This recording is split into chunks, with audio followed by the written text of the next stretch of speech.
रस्ता चुकल्यासारखं वाटलं असेल. सकाळीच बोलवण्याचं कारण वेगळं काही नाहीये. मी ठरलेल्या माझ्या कार्यक्रमाप्रमाणे आता शिर्डीला जातो आहे. तिथून यशवंतराव गडाखांचा वाढदिवस आहे. मी आधीच त्यांना सांगितलं होतं की आपल्याला भेटायला मी येईन, त्यानुसार मी आपल्याला भेटून निघणार आहे. आता आपल्या भेटीचा उद्देश किंवा हेतू तुमच्या सगळ्यांना कळलाच असेल. एकूणच महाराष्ट्रामध्ये जी काही एक बेबंदशाही माजवण्याचा प्रयत्न चालू झालेला आहे त्याच्यावरती काल सर्वोच्च न्यायालयाने निकाल दिले आणि परखड भाष्य केलेलं आहे. हिंदू हृदय सम्राट शिवसेना प्रमुख आदरणीय बाळासाहेबांनी जी शिवसेना मराठी माणसाच्या भूमिपुत्राच्या न्याय हक्कासाठी आणि हिंदूंच्या रक्षणासाठी स्थापन केली आणि ती जोपासली, जपली, प्राणापलीकडे तिच्यावरती प्रेम केलं, अशी शिवसेना गद्दारांच्या माध्यमातून आपल्या दावणीला बांधण्याचा भाजपचा घाट हा काल सर्वोच्च न्यायालयाने उघडा पाडला. हिंदुत्वाच्या नावाखाली किंवा हिंदुत्वाच्या बुरख्याखाली यांचा दडलेला एक भेसूर बिभत्स चेहरा हा काल सर्वोच्च न्यायालयाने उघडा पाडला. त्याच्याबद्दल मी सर्वोच्च न्यायालयाला खास धन्यवाद देतो आहे. एकूण या निकालाचा अर्थ काय?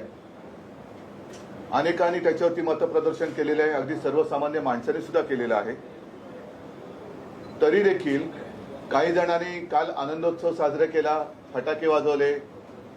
मी भारतीय जनता पक्षाने आनंद व्यक्त केला तो समजू शकतो, कारण त्यांना आता हे डोईजड झालेलं ओझं उतरवण्याचा मार्ग सर्वोच्च न्यायालयाने दाखवून दिला म्हणून त्यांनी फटाके वाजवले असतील तर मी समजू शकतो. पण जे गद्दार आहेत त्या गद्दारांनी फटाके वाजवण्याचं कारण कळलेलं नाहीये. कारण त्यांना असं म्हणतात, कारण त्यांना रेडा वगैरे या सगळ्या गोष्टी चांगल्या माहिती आहेत, कळतात असं मी ऐकलंय, मला मी काय पाहिलेलं नाहीये. तर तत्पूर्वी हार तुरे वगैरे घातले जातात, पूजा केली जाते म्हणून त्यांनी फटाके वाजवले असतील तर तेही मला माहिती नाही.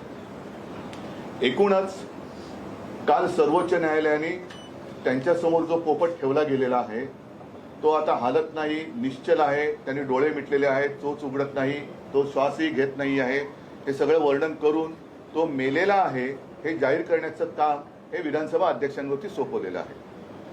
विधानसभा अध्यक्ष सर्वांनाच माहिती आहेत, पूर्वी ते आमच्याकडे होते, शिवसेनेत होते, त्याच्यानंतर काही काळ राष्ट्रवादीत होते, त्याच्यानंतर ते आता भारतीय जनता पक्षात आहेत. म्हणजे एकूण त्यांना या राजकीय प्रवासाची कल्पना आहे आणि तो प्रवास कसा करायचा हे सुद्धा म्हणजे कायद्याच्या चौकटीत राहून हे त्यांना चांगलं कळतं.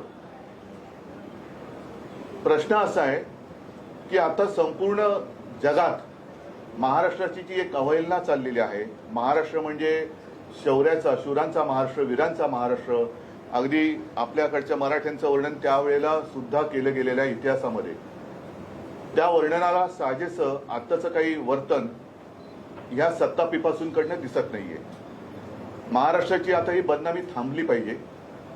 या सगळ्या निकालपत्रात माननीय सर्वोच्च न्यायालयाने एक निरीक्षण असं नोंदवलेलं आहे की जर उद्धव ठाकरे यांनी राजीनामा दिला नसता तर त्यांना आज परत मुख्यमंत्री करता आलं असतं, पण त्यांनी राजीनामा दिल्यामुळे त्यांना पुन्हा मुख्यमंत्री करता येत नाही. याचाच अर्थ असा की आत्ताचं अस्तित्वात असलेलं सरकार हे पूर्णपणे बेकायदेशीर आहे. जर मी राजीनामा दिला नसता तर मला त्यांनी पुन्हा मुख्यमंत्री केलं असतं, म्हणजेच हे सरकार बेकायदेशीर आहे. मी माझ्या निर्णयावरती आज सुद्धा समाधानी आहे. मी माझ्यातल्या नैतिकतेला जागून राजीनामा दिला. याचं कारण मी काल आपल्याला सांगितलेलं आहे की ज्या लोकांना माझ्या वडिलांपासून म्हणजे माननीय शिवसेना प्रमुखांपासून अगदी मी सुद्धा माझ्या पक्षप्रमुख पदाच्या काळामध्ये सर्व काही भरभरून दिलं, सगळ्यात महत्वाचं म्हणजे आपलं मानलं, विश्वास दिला, त्या विश्वासघातक्यांनी माझ्यावरती अविश्वास दाखवावा हे मला कदापिही चाललं नसतं, चालणार नाही. आणि अशा विश्वासघातक्यांचं सर्टिफिकेट घेऊन मला मुख्यमंत्री राहण्यामध्ये काडीचाही रस नव्हता नाही.